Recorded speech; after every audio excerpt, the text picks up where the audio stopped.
Judas. Judas was one of the 12 disciples. He was given responsibility for the treasury, the funds for the ministry of Jesus and his disciples.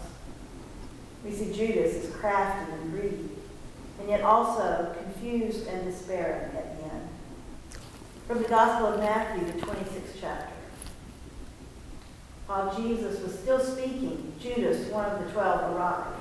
With him was a large crowd with swords and clubs from the chief priests and the elders of the people. Now the betrayer had given them a sign, saying, "The one I will kiss is the man. Arrest him." At once Judas came up to Jesus and said, "Greetings, Rabbi," and kissed him.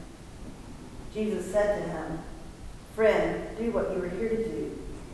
Then they came and laid hands on Jesus and arrested him. Suddenly one of those with Jesus put his hand on his sword, drew it, and struck the slave of the high priest, cutting off his ear. And Jesus said to him, "Put your sword back into its place, for all who take the sword will perish by the sword. Do you think that I cannot appeal to my Father, and he will at once send me more than 12 legions of angels? But how then would the scriptures be fulfilled, which say it must happen in this way?" At that hour Jesus said to the crowds, "Have you come out with swords and clubs to arrest me as though I were a bandit? Day after day I sat in the temple teaching, and you did not arrest me. But all this has taken place so that the scriptures of the prophets may be fulfilled." Then all the disciples deserted Jesus and fled.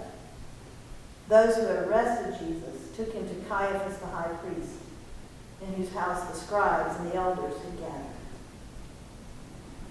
Now we meet Judas. I know you probably don't want to see me. You think I'm dastardly. But you've got to hear my side of the story. I know I betrayed Jesus with a kiss. I betrayed the whole world, perhaps. But you got to hear my side. I haven't slept worth a hoot. We all began to have some doubts, the disciples, the other guys. We were all having the same issues and concerns. Why was Jesus not claiming to be the Messiah? We thought that he was, but he wouldn't claim it, so it was hard to accept it.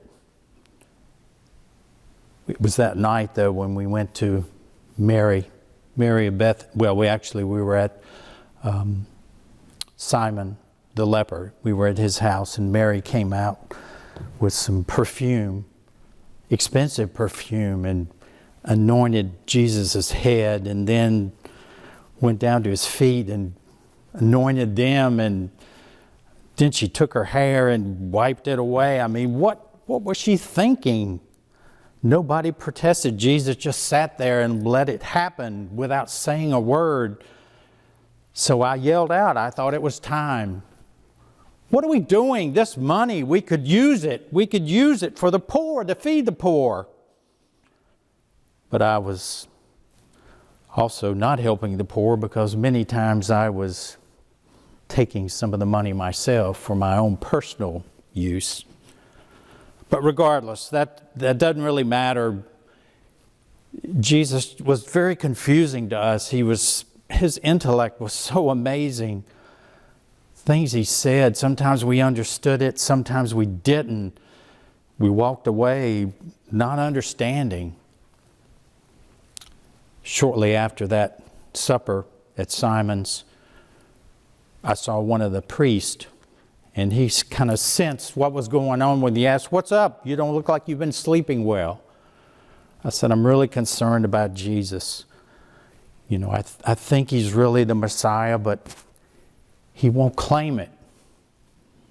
So the priest suggested, "Well, why don't you bring him to the Sanhedrin, and we'll try him. Maybe it'll be a fair trial. Maybe he will announce that he is the Messiah, or maybe you'll be a national hero by doing that." So I thought about that. It weighed on me heavily. I wanted Jesus to... we wanted to be free from all the Romans. We were occupied for so long. We needed to be free. But regardless, it wasn't to be. So we were deciding I was deciding something had to be done. So I agreed that I would betray, that I would locate Jesus. We would tell them where they were, and I would show them who he was out of the crowd. Then at the Passover celebration, he dipped his bread in the wine the same time I did, and he whispered in my ear, "Go on and do it, Judas." That made me so mad. I thought, all right, I am going to do it. So I agreed. I went back to the Sanhedrin and said, "Give me some money and I'll do it." So they said, "Okay." And I told them where we would meet at Gethsemane. And then when we approached him, there he was. And he asked me, what was I doing there? And I told him, "This must be the time, sir." So I kissed him on the cheek, and they bound him and took him away. And he asked me, "Why do you betray me?" Now I'm just totally distraught. I've got this money and I don't even want it. I'm so depressed. I think I might kill myself.